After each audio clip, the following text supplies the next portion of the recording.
días, madridistas, esto es Corazón Blanco y vamos con ese primer vídeo del día de hoy en el que hablaremos de cómo obtener los avales para la Federación Española de Fútbol y cómo los que realmente están metidos en este mundo saben que es prácticamente imposible llegar a conseguir algún aval. También veremos en contexto cómo fue determinante los árbitros en la reelección del señor Villar, cómo influyó el señor Gaspar, Iturralde González y cómo luego, después de todo esto, el Fútbol Club Barcelona cambió su intención de voto con el señor Laporta para que saliera elegido el señor Villar. También veremos al señor Fouto, que viene a contarnos otra vez la milonga de que el señor Rocha en este caso no tenía nada que ver, él no se enteraba de nada, pone las manos en el fuego que ya tiene muy quemadas porque, en fin, por todo el que las ha puesto se ha resultado quemando. Así que bueno, veremos a ver qué milonga nos cuenta ahora en el partidazo de COPE.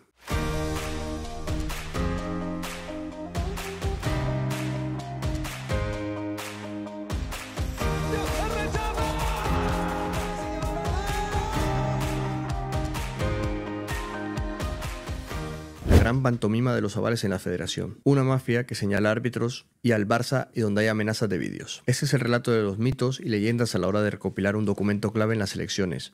Antes Carlos Herrera hubiera logrado 21 y algunos hubiera cagado, reconoce un varón. Un aval para el que lo intuya porque ha sufrido su poderío con alguna dura exigencia en los alquileres es un escrito por el que alguien responde de la conducta de otra persona, en el deporte en general o en cualquier federación en particular y específicamente en el Juego de Tronos que nos regala a diario la Federación Española de Fútbol. Este santo grial está más de moda que nunca, pero si verdaderamente tiene un interés inusitado es porque mantiene alrededor de sus mitos y leyendas juegos sucios, ignorancia, faroles, esquiroles e intrahistorias. Unos conocen al detalle cómo funciona su recopilación. Es la madre del cordero con el objetivo de llegar a tener algún día uno de estos documentos en la mano y como requisito indispensable para poder presentar una candidatura a las elecciones. Echa la ley, echa la trampa. Los presidentes de cualquier institución que se precie saben mejor que nadie cómo atarlos. Otros, en su misión de darse a conocer, de intentar un imposible con fe, de venderse o de permitirse un farol, pese a quedar en mal lugar o manchar su buen nombre, según cada cual. Se enteran de las peculiares reglas del juego sobre la marcha. Eva Parera o coleccionan alguna que otra garantía con la que fardar Carlos Herrera, sin llegar a sumar luego el mínimo exigido que les permita seguir con vida en la partida a la espera de un regalo judicial. Y alguno más, perteneciente a una mayoría silenciosa, prefiere ver los toros desde la barrera, porque la experiencia les ha enseñado que nunca han visto un ejemplar tan codiciado, ni lo verán por mucho nombre o cargo que atesoren, que le pregunten a Iker Casillas, campeón del mundo, leyenda del Madrid y un asiduo en las Rosas, que no fue capaz ni de crear una sola reunión con los varones por el pánico que tenían a quedar señalado. Es curioso, hay muchas maneras de solicitar estos avales mágicos en campaña, y según sea la modalidad elegida, es el ejercicio más interactivo y eficaz para ver la destreza del interesado y el corazón de los agasajados. Se piden de palabra, por email y a través de emotivas cartas, como al buscar amor o un salvoconducto. Se suplican también de forma directa cuando los avalistas son cercanos, asambleístas en este caso, o mediante intermediarios con ansias de asegurarse un buen puesto al lado del vencedor, si las causísticas son más complejas y comprometedoras. Y se van sumando mientras se lanzan promesas y recompensas a los más dudosos con alguna que otra práctica siciliana, o advirtiendo si hace falta que 4 años en la sombra son muchos y largos. De todos hemos visto en los pocos procesos electorales que hemos vivido. Pero en definitiva, después de persuadir al personal como también hizo Villar desde 1988 a 2017, Rubiales hasta el pasado septiembre o como ha demostrado Pedro Rocha ahora con el 75% de los avales, a la espera de que el TAT, la Federación y la FIFA decidan qué hacer con su vida. Solo hay 2 resultados posibles después de tal ejercicio de buceo: interés, comunión y sometimiento. Lograr el objetivo de reclutarlos como ellos o no lograrlo con el resto, esa es la cuestión y ahí está la clave que supieron descifrar los ganadores que lideraron la Federación Española de Fútbol. Y el muro contra el que se estrellan sus frustraciones una y otra vez, la lista de perdedores que se caen en unas buenas intenciones plasmadas en varios titulares. Hemos visto candidatos que estos meses han salido en medios, portadas de periódicos y programas en prime time, diciendo que se presentarían para limpiar la federación y al final, mira, ninguno ha podido en estos momentos ni dar el paso. Es imposible. Esa es la frase más repetida en ese bando opositor al candidato presidencialista, donde están Gerardo González, Javier Lozano, Miguel Galán y compañía. Críticos que sueñan cada día con que entra aire fresco para levantar las alfombras y que ven cómo de nuevo y con sus matices siempre se prefiere apostar por el continuismo. ¿Por qué? Porque eso es así, los que seguirán ya estaban. El modus operandi. Otra cosa es la manera de abrochar oficialmente sus apoyos. Una realidad es lo que se dice y otra bien diferente lo que se afirma. Antes, con la vieja orden ministerial, los asambleístas, 138 ahora mismo, y 143 después si interviene en federación, o superado el verano, podrían avalar a varios candidatos a la vez. Y entonces no había tantas tensiones, simplemente se trataba de dar una muestra de confianza a un proyecto, aunque ese gesto no implicara luego el voto. Pero Víctor Francos, expresidente del CSD, fue quien, en sus ansias de aportar alguna novedad que quedara para la historia, decidió, antes de salir por la puerta de atrás, que era mejor cambiar las normas para este mismo año y que solo se pudieran respaldar a un aspirante. Aquí tenemos la distribución. El presidente, que es la vacante, las territoriales, que tiene 19, el mundo del fútbol con 49 clubes, 31 jugadores, 11 árbitros y 16 entrenadores, en total 107, y en el fútbol sala 13. Así, no solo se ha limitado que puedan presentarse más candidatos, sino que además se ha cercenado la democracia cuando lo suyo es incentivar la pluralidad y que se puedan comparar los proyectos, apunta un importante presidente territorial que se sabe la letra pequeña de las elecciones mejor que la Junta Electoral. Es más, señala otro compañero suyo de Fatigas en la Federación, es una mafia antes. Carlos Herrera es una mafia. Antes, Carlos Herrera hubiera logrado 21 avales necesarios, yo mismo se lo hubiera entregado en la mano a Roberto Gómez, sin que se enterase nadie de que luego te pudiera hacer pagar facturas, y entonces alguno hubiera pasado un mal rato en esos días y se hubiera cagado. Sin embargo, Rocha permaneció bien tranquilo en ese tema, sabiendo que estando dentro de la casa como está, tiene el control de todo y de todos. Otra cosa es lo que se está viviendo en estas horas por la investigación de los tribunales. En el fondo no es tan así, como se cree y se cuenta. En el pasado, con el antiguo régimen legislativo, se solía dar avales a varios pretendientes para quedar bien con todos ellos, o simplemente por las lógicas dudas que surgen hasta escuchar los diversos planes en campaña. Sin embargo, hoy, con el Nuevo Testamento en la mano, también se pueden hacer los mismos sin que derive en un proceso nulo. La única diferencia es que, llegado el caso, la Federación llamará en algún momento a la avalista de turno para decir cuál de todos los apoyos que ha distribuido es el realmente válido. Y ahí sí se sabría y correría como la espuma con las consecuencias que eso tiene, que arropó al jefe, pero que también se atrevió a hacerlo con su rival en las urnas. La forma de emitir esos avales también es múltiple y variada. De hecho, hay 4 modelos diferentes para cada uno de los 4 estamentos que conforman la Asamblea General, donde se solicita el apoyo de futbolistas, entrenadores, árbitros y clubes. Para los 3 primeros se trata de un modelo de aval simple que debe ir acompañado por una declaración sencilla, la firma del avalista en cuestión y una fotocopia del DNI, por la cara y el revés.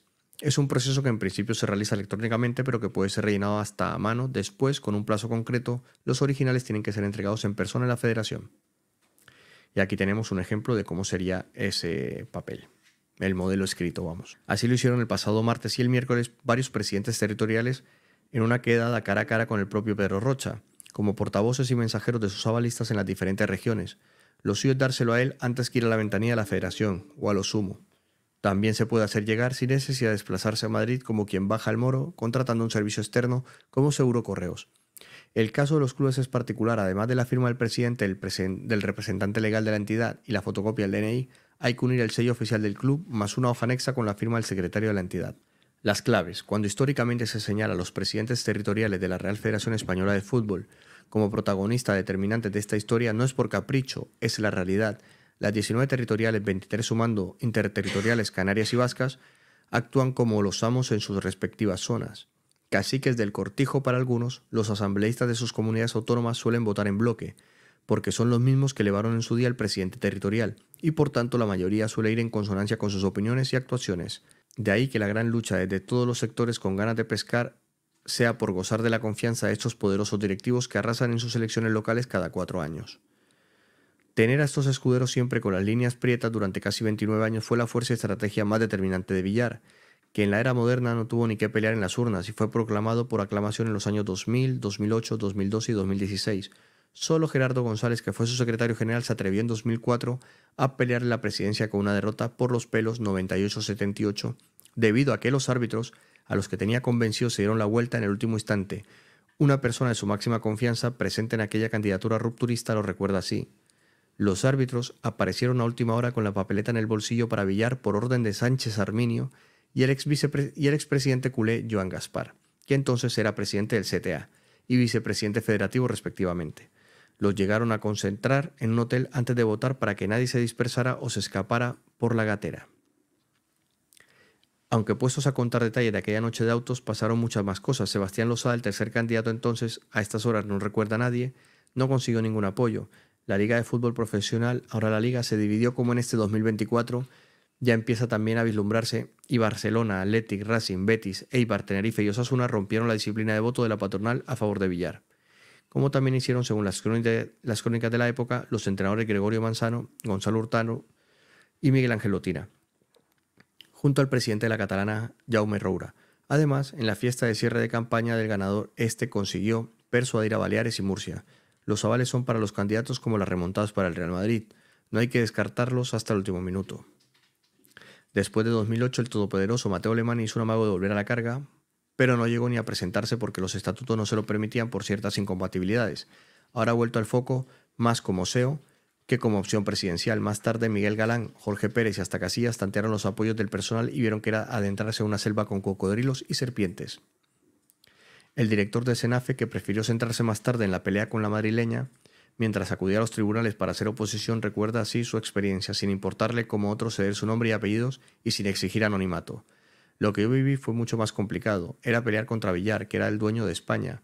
No pude ni presentarme. Había incluso árbitros internacionales en activo como Velasco Carballo, que luego ha sido presidente del CTA, que llamó por teléfono a mi coordinador de árbitros, Miguel Ángel García Hernández, expresidente del Comité en Madrid, para que dejara de hacer lo que está haciendo. Le decía que yo era como Podemos y que apoyara a Villar como los demás, estando en activo. Algún club me llegó a decir que avalaba a Villar porque él tenía influencia arbitral a nivel internacional al ser presidente de UEFA y FIFA. Y añade, así por ejemplo me lo dijo Albert Soler cuando fui al Camp Nou a visitar al Barça. Es la primera vez que lo cuento. Me dio las gracias, pero fue claro. Era un sistema clientelar y corrupto. Me retiré y cogí toda la documentación y me fui a anticorrupción junto a Jorge Pérez. Ahí empezó la operación Soule. Galán, que ya ha cogido carrerilla porque ve que también ha logrado complicar a Rocha, sentencia. Ahora Víctor Franco le había hecho un traje a medida a Rocha. Nunca ha habido un candidato que venga de fuera porque Rubiales ya era el delfín de Villar y estaba en la Junta, siempre ha sido así. También recuerdo que a Pino Zamorano, estando aún arbitrando, le metieron en la nevera por dar charlas en mi academia. Y hay un presidente territorial que sigue ahí que llegó a decirme que había visto vídeos míos con contenido sexual con menores y que tuviera cuidado. Tengo los audios y mensajes, si es que me han llegado a mostrar hasta una pistola. Tengo que contarlo en un libro, increíble.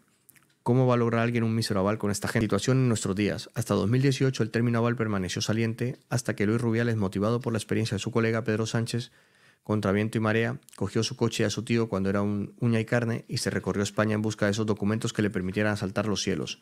El cara a cara, la persuasión y las promesas de profesionalización fueron sus grandes basas para dejar a fe y ganar desde fuera al candidato Juan Luis Larrea, que se había postulado desde dentro tras 30 años como tesorero de la Federación. Escudero de Villar y líder de la guipuzcoana, la dotación de entre 100.000 y 200.000 euros para que el presidente dejara de cobrar dietas y lo destinara en sus territoriales a contratación de personal o a ponerse sueldos fue decisivo. Refuerzo mediante Larrea la versión que ya dio en relevo. Así, Rocha no ha hecho más que aprovechar la coyuntura actual para recibir un apoyo sin fisuras, prometer cambios drásticos y la limpieza de la casa y sobre todo mantener las prebendas que ahora quedan en el aire. Aunque alguno le haya avalado tapándose la nariz y otros prometan que no le votarían nunca y que si entra que ya parece algo muy difícil de cumplirse le darán como Tebas 100 días de margen antes de bajarle el pulgar.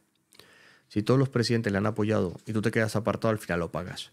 Un día no te aprueban que venga la sub-21 a tu zona, otro te hacen el vacío en una reunión, igual no te preguntan sobre determinadas cosas.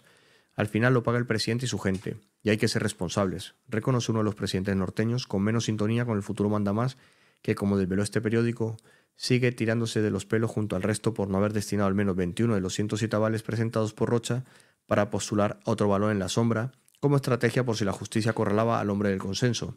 Además, el poder autonómico, la Liga, la AFE y Proliga también son otros pilares en la sombra, por lo que si eres candidato y quieres tener avales para presentarte, conviene que te lleves bien con Javier Tebas, David Aganso y David Jiménez, y sus respectivos presidentes.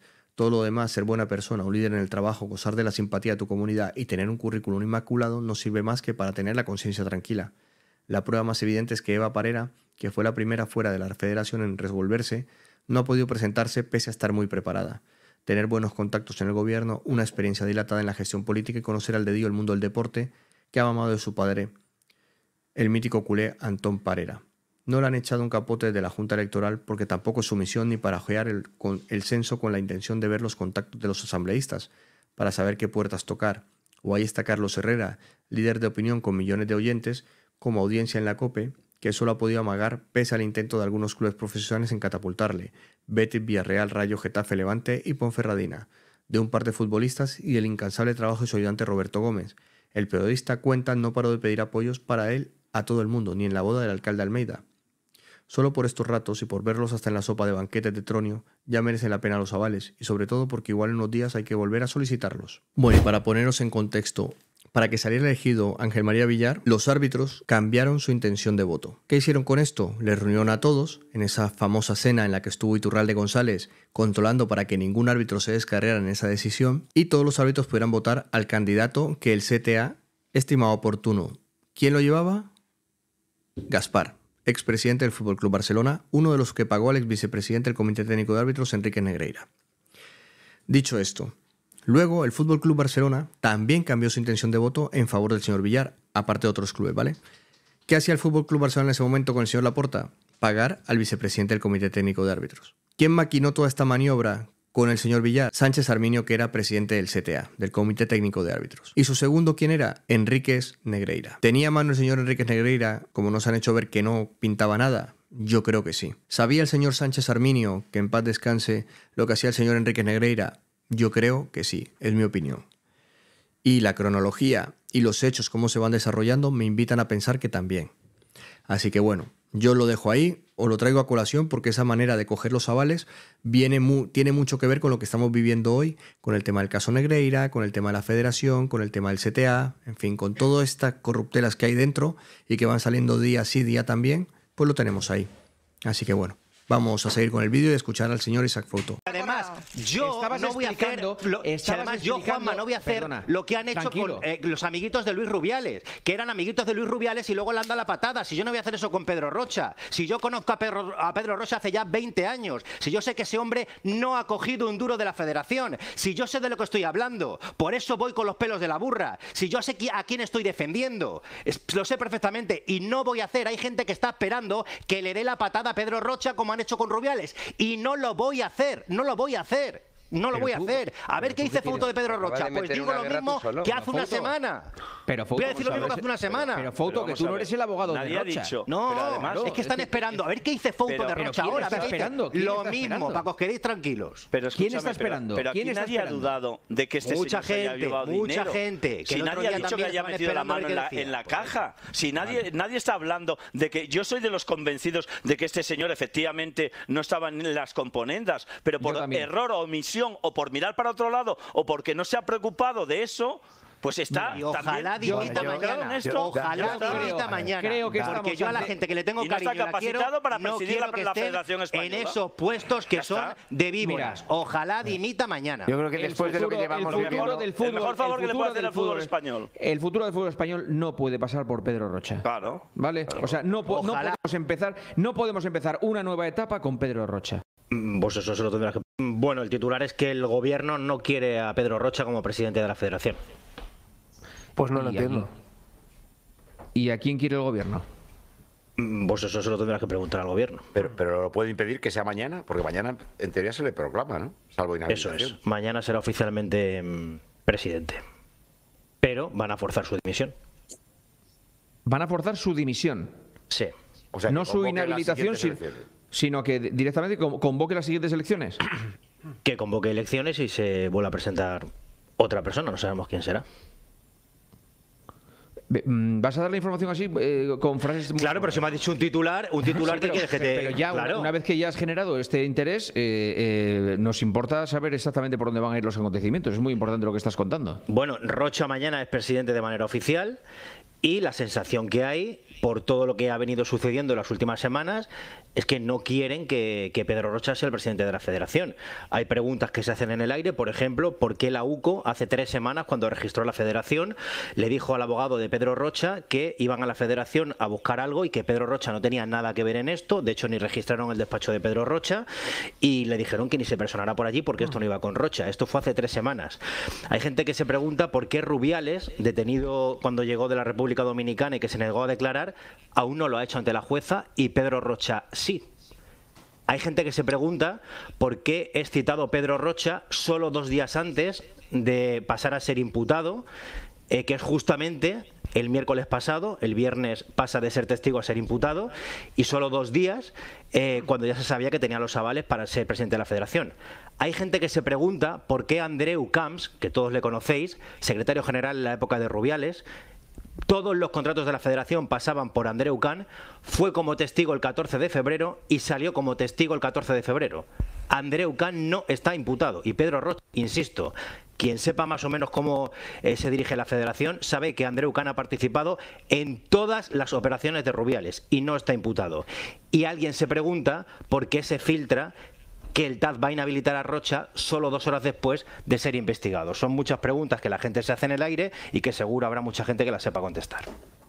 Y bueno, ahí teníamos al señor Isaac Fouto, que poco más que dice que la juez tiene intereses particulares en acusar al señor Rocha, que la Guardia Civil se está inventando las acusaciones, que la Fiscalía, al preguntarle al señor Rocha y el señor Rocha al autoimputarse lo hace porque hay una conspiración de no sé qué, ¿no? Yo creo que fue allí pensando que iba a ir todo de corrido, se encontró con una serie de preguntas que no sabía contestar y yo creo que en su ignorancia creería que con contestar absurdeces y tonterías pues le hubiera valido y ha salido imputado, pero tenía que haber ido con un abogado y que su abogado le aconsejara, oye, no contestes aquí, no contestes allí, y bueno, ¿iba a salir imputado sí o sí? Yo creo que sí, porque todo indica que, joder, eres el vicepresidente económico en el momento de firmar los contratos de la federación con Arabia.